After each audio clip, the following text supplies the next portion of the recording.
when I started working at when I was interning at Trinity Church, uh, I was invited to work with the youth, and the first thing that came out of my mouth was, "Oh, I don't like teenagers." Like it just, and what I found was that particularly the males in the group, um, we talk about being touch starved sometimes.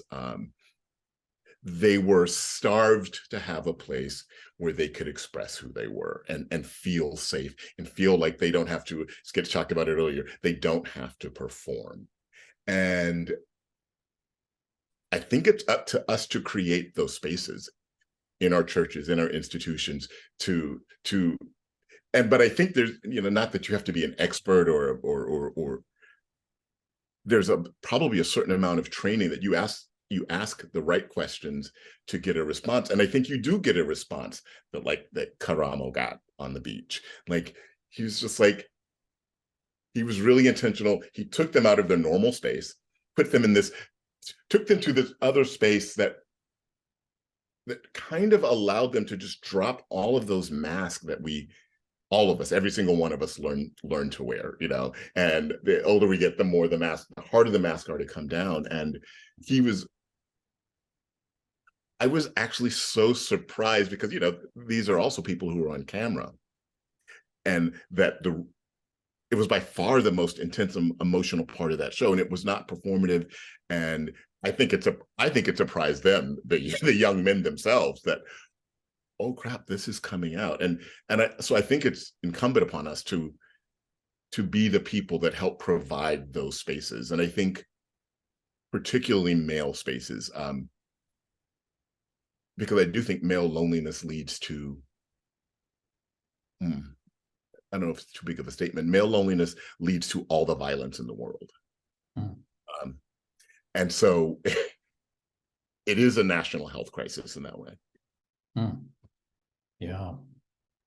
So, And Wesley, while you were, making those statements, and I was rethinking the episode, I saw so many of my students in those students as they were having that conversation. John, when you ask about barriers, I think, the one of the largest barriers in this conversation is that as a society, we don't allow men to express emotion. When you look at little boys who are crying, their moms and dads will tell them, don't you cry, stop crying. And that is a very early lesson, I think, to boys and to young men, that they can't express their emotion.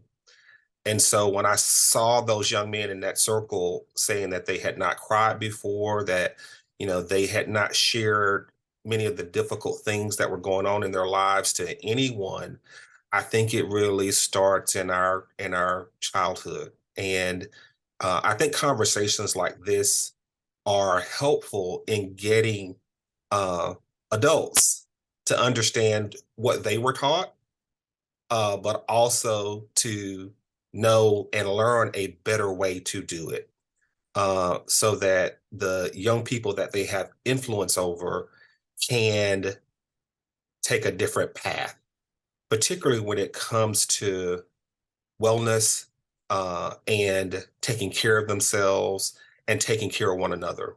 And so I think that's one of the biggest barriers is we oftentimes teach boys that they can't express emotion, that they can't have these conversations, that they have to perform, they have to be a certain way. And in that circle, you saw the young man who was the happy one, and that was his job.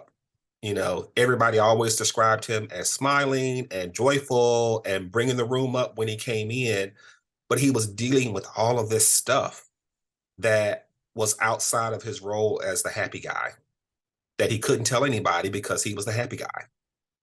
So I just think that, when we talk about barriers, those are some of the big ones, in my opinion.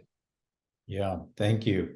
Yeah, I was very interested in what you were observing in a college campus setting, which this episode was contextualized in, right? So, And for me, being struck by that comment that of the one young man who said, I don't even know what I'm feeling half the time. Like even just that ability to self-identify my own emotional state and to name that, right?